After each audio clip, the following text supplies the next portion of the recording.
I would appreciate it if you hit the subscribe button and ring the bell next to it to help grow the channel and us. The Great Gatsby. Chapter 3. Part 1. There was music from my neighbor's house through the summer nights. In his blue gardens men and girls came and went like moths among the whisperings and the champagne and the stars. At high tide in the afternoon I watched his guests diving from the tower of his raft or taking the sun on the hot sand of his beach while his two motorboats slit the waters of the Sound, drawing aquaplanes over cataracts of foam. On weekends his Rolls-Royce became an omnibus, bearing parties to and from the city, between 9 in the morning and long past midnight, while his station wagon scampered like a brisk yellow bug to meet all trains. And on Mondays 8 servants including an extra gardener toiled all day with mops and scrubbing brushes and hammers and garden shears, repairing the ravages of the night before. Every Friday 5 crates of oranges and lemons arrived from a fruiter in New York. Every Monday these same oranges and lemons left his back door in a pyramid of pulpless halves. There was a machine in the kitchen which could extract the juice of 200 oranges in half an hour, if a little button was pressed 200 times by a butler's thumb.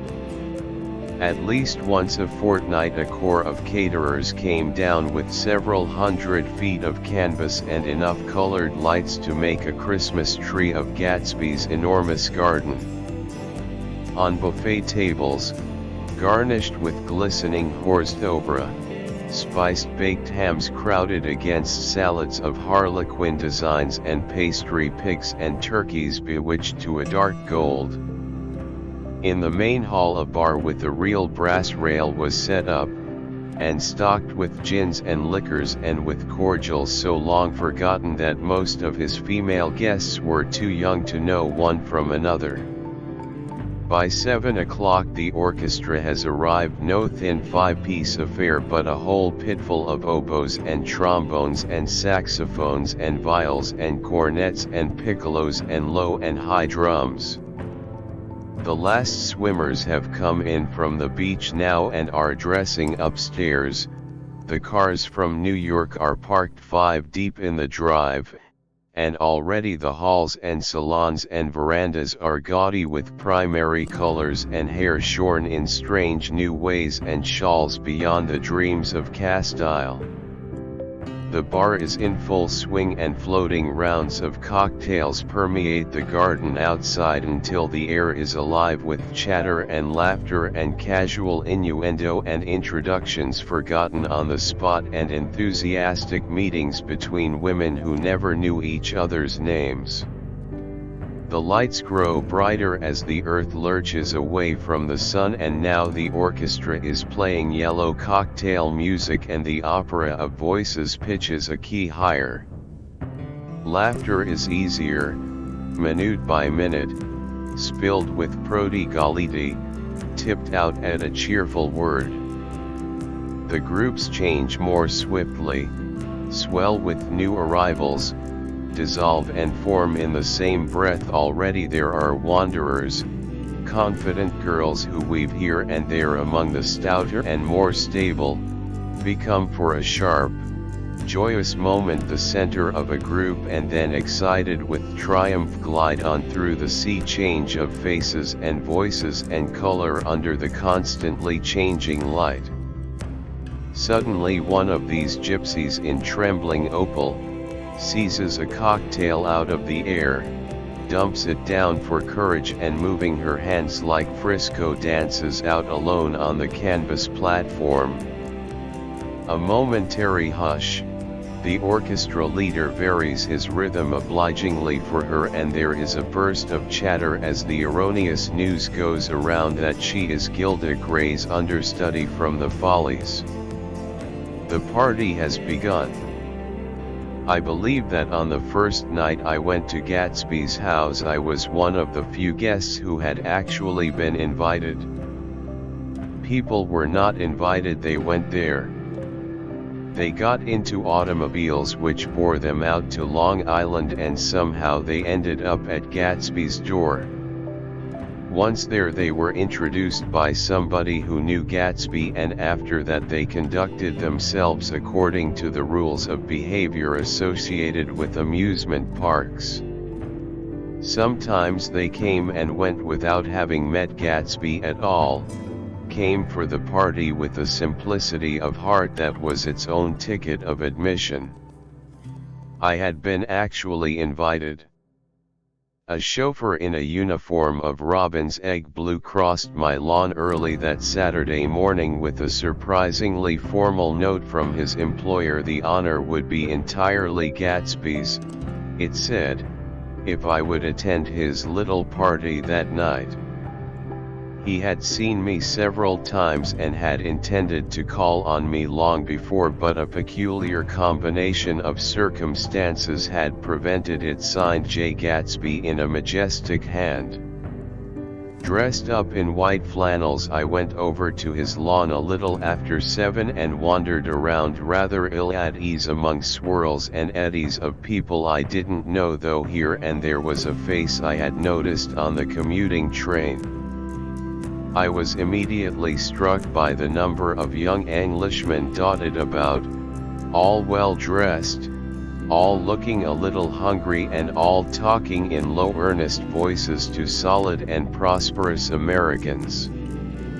I was sure that they were selling something, bonds or insurance or automobiles. They were, at least, agonizingly aware of the easy money in the vicinity and convinced that it was theirs for a few words in the right key.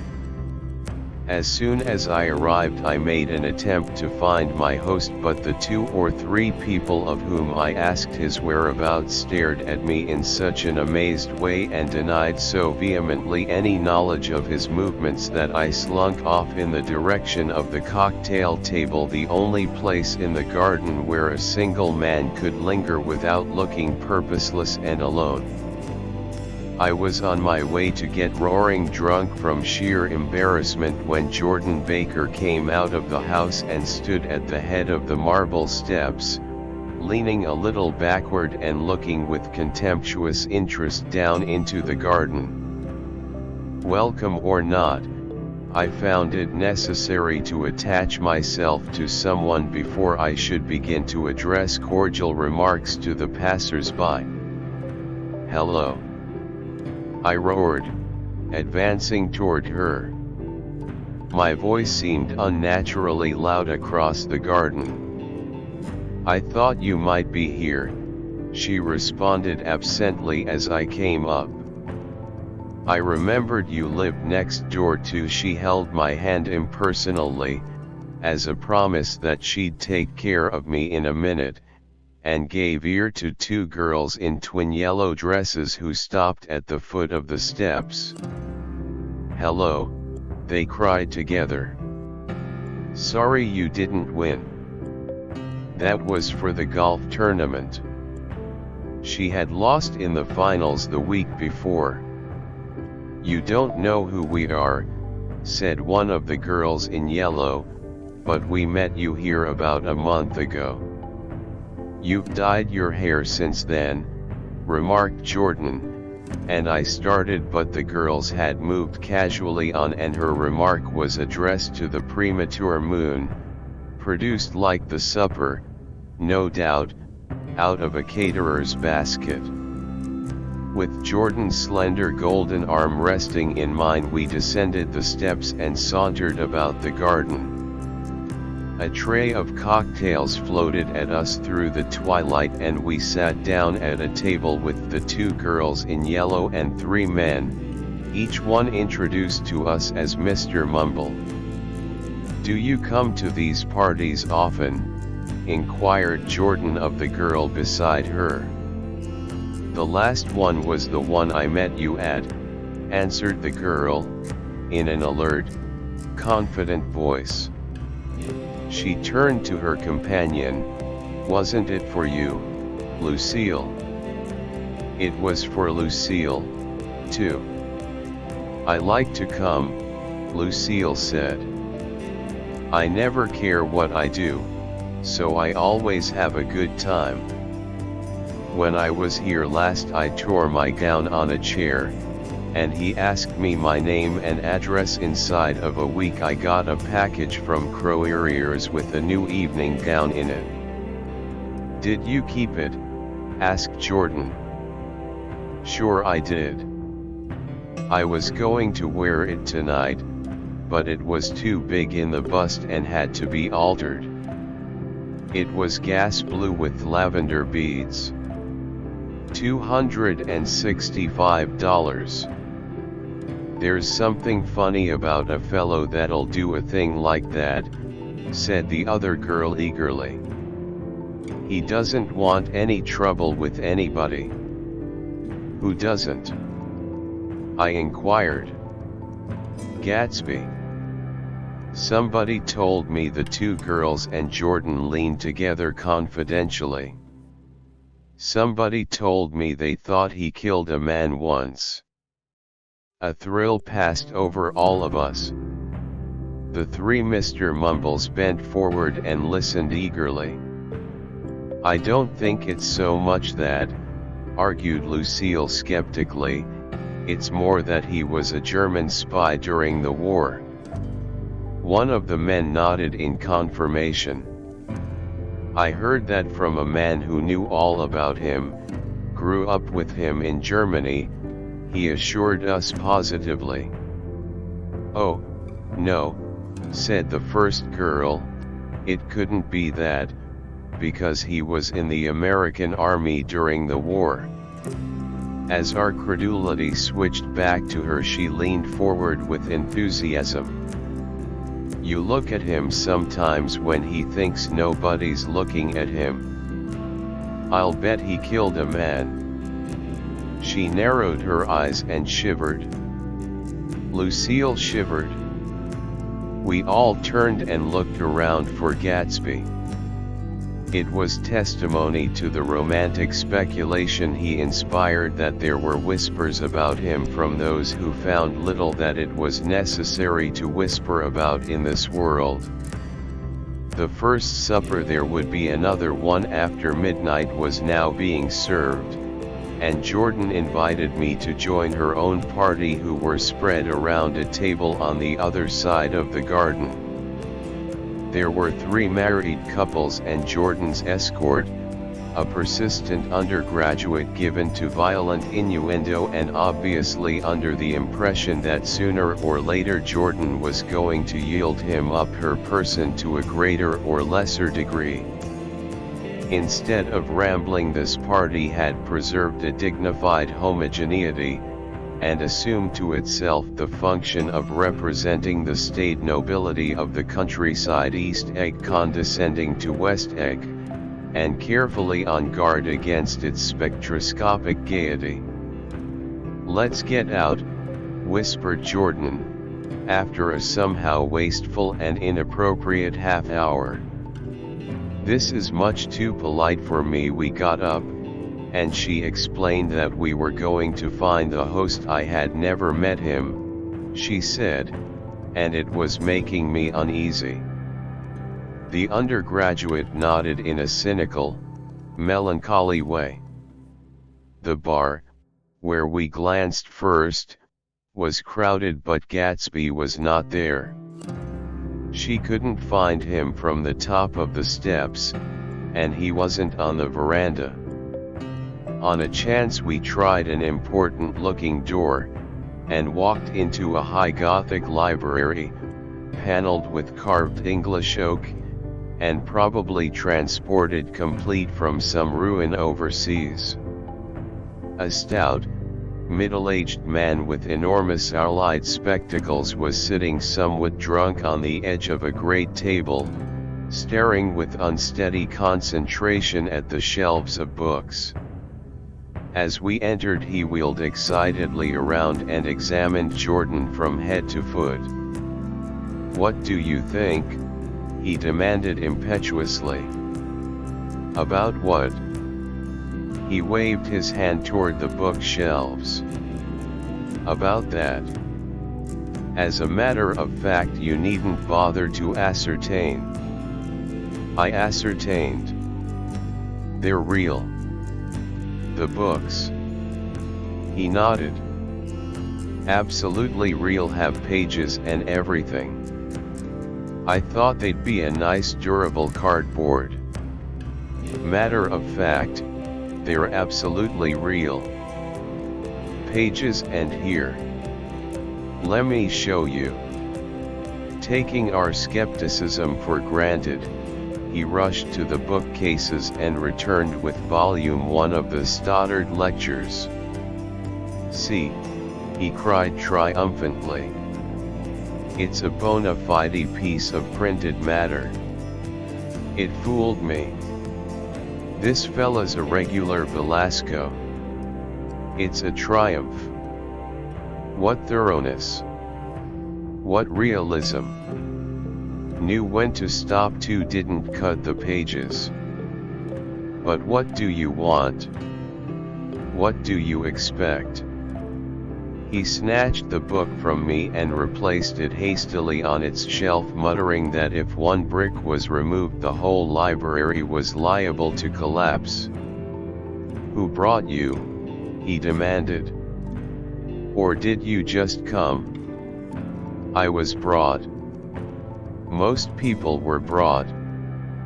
Jordan looked at him alertly, cheerfully, without answering.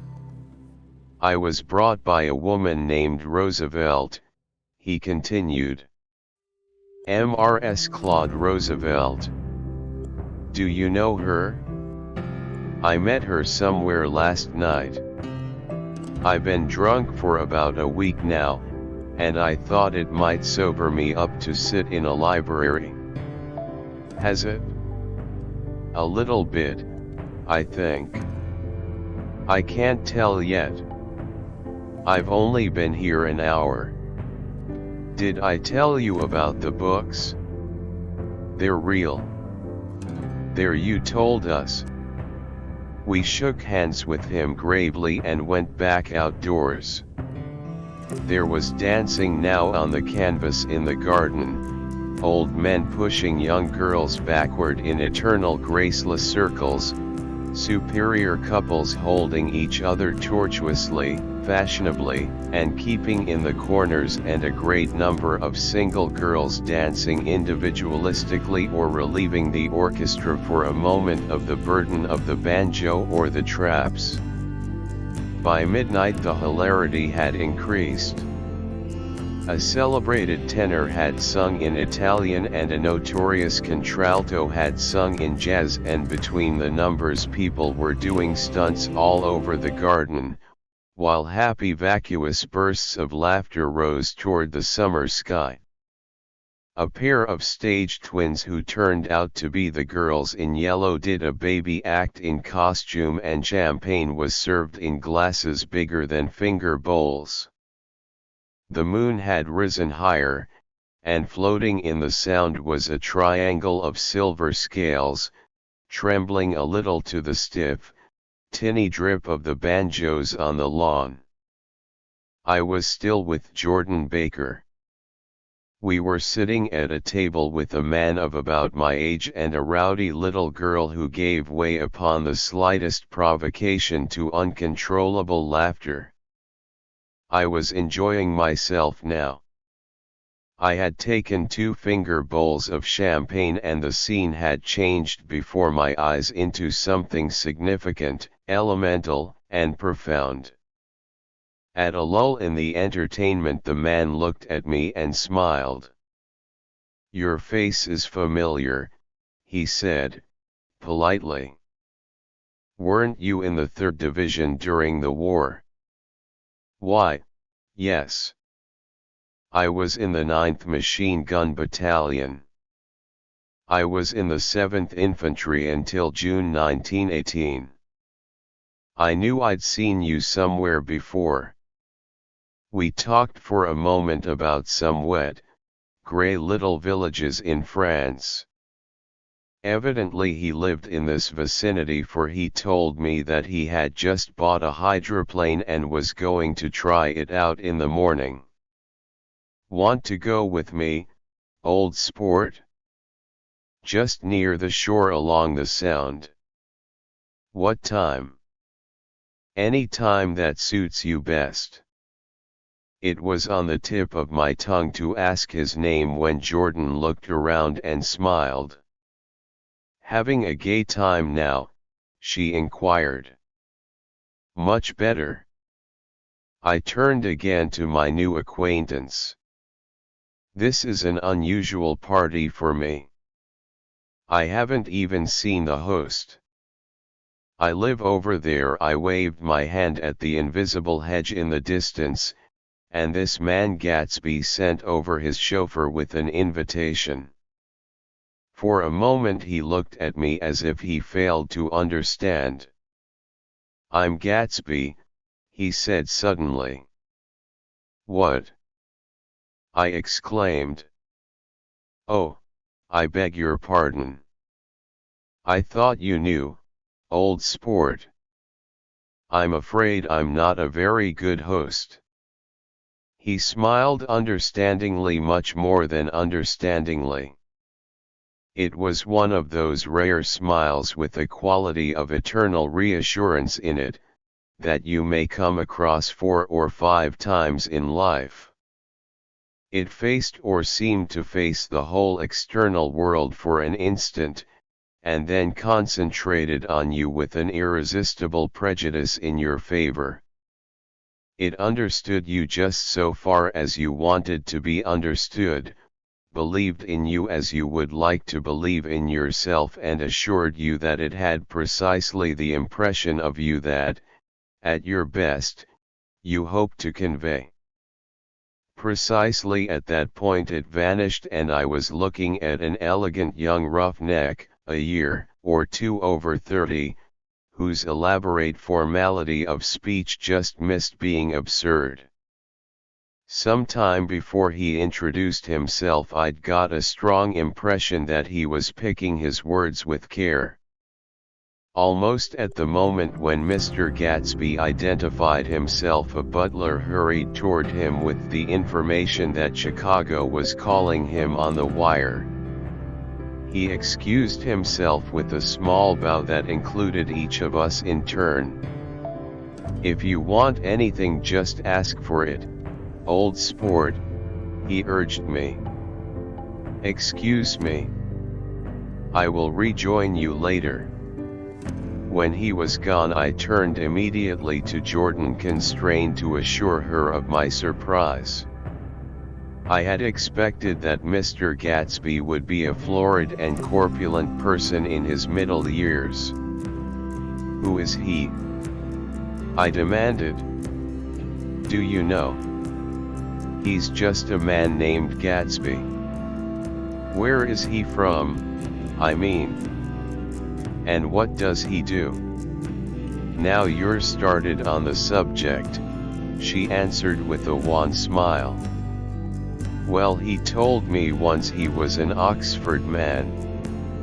A dim background started to take shape behind him, but at her next remark it faded away. However, I don't believe it. Why not? I don't know, she insisted. I just don't think he went there. Something in her tone reminded me of the other girls. I think he killed a man, and had the effect of stimulating my curiosity. I would have accepted without question the information that Gatsby sprang from the swamps of Louisiana or from the Lower East Side of New York. That was comprehensible. But young men didn't, at least in my provincial inexperience. I believed they didn't drift coolly out of nowhere and buy a palace on Long Island Sound. Anyhow, he gives large parties, said Jordan, changing the subject with an urbane distaste for the concrete. And I like large parties. They're so intimate. At small parties there isn't any privacy. There was the boom of a bass drum, and the voice of the orchestra leader rang out suddenly above the echolalia of the garden. "Ladies and gentlemen," he cried. "At the request of Mr. Gatsby, we are going to play for you Mr. Vladimir Tostov's latest work, which attracted so much attention at Carnegie Hall last May. If you read the papers you know there was a big sensation."